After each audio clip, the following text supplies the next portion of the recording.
Argyll Hotel plans to serve up midge burgers.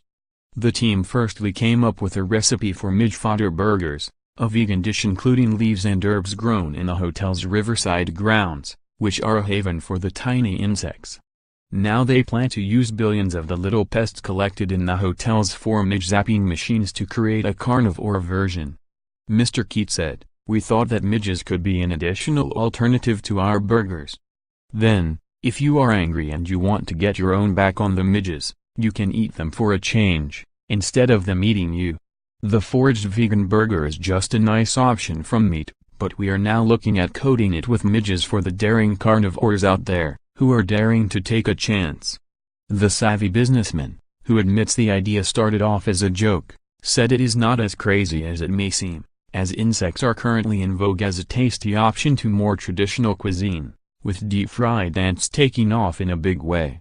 Mr. Keat said, "We just thought that, with ants and grasshoppers on menus across the world, Scotland has a ready supply of protein-filled midges and, because of our location, we have an ample supply of the wee blighters. There is a huge plague of midges this year.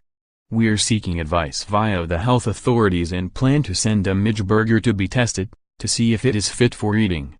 The midges will be coated onto the outside of the burger, like breadcrumbs," said Mr. Keat, adding, "I will cook one of the vegan patties and fry it up out of hours, in my own domestic kitchen, freeze it, and send it away for testing.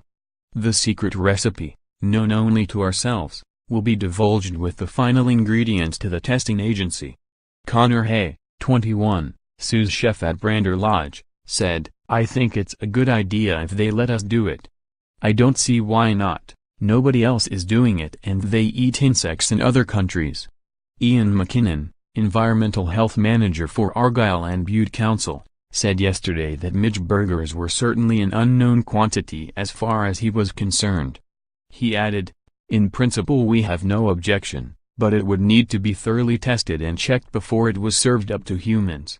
You'd need to make sure that the cooking process is able to deal with any bacteria and it would need to go to a food science lab, to make sure it's fit for human consumption."